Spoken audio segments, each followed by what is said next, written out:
how did you wind up in this field of adventure, cryptozoology? I mean, you're a world traveler looking for species and what I call monsters that aren't supposed to exist. Exploration always interested me since I was a kid. I had an accident, but it broke my leg in several places. And I was told I'd never walk again. How old were you? I was nearly 9, and I became a swimmer. And that was my sport. And within 12 months, I was my city champion for my age group, from not being able to walk to doing that. And it was the swimming that was the rehabilitation. Wow. And then I did survival courses, including courses with the Special Forces, ex-Special Forces members, British SAS. I just went out there. So it was a gradual progression. And one of the hardest things I did first was the Congo. Wow. I was one of the first people to cross the Lakula Basin. What I've been always after is adventure. So looking for evidence of unknown species was a natural progression for me. I was always interested in things like that.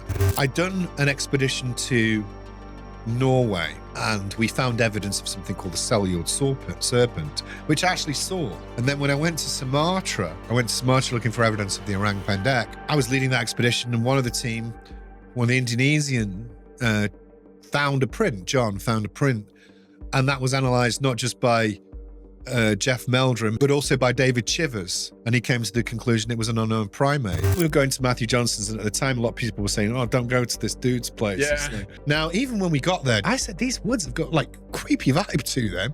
But that was just a notion. It was nothing particularly serious.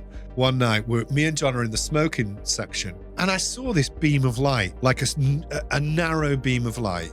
And I'm like, John, what's that? You know, I said, that doesn't look natural. Where's that coming from? You know? I said, I don't feel comfortable with that. And then we watched. And as we watched, this red glow comes out of nowhere. Yeah?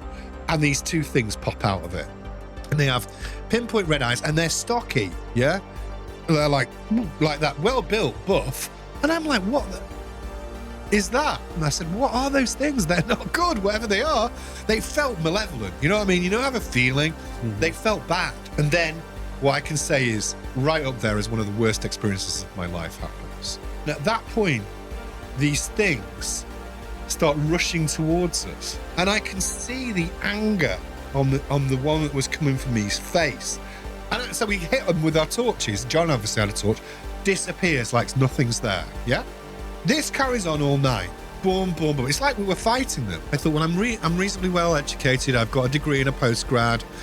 I've done all these explorations. I thought, I know nothing about how the world works. If these things can exist, I know nothing. Right at the end of the whole experience, I saw through the portal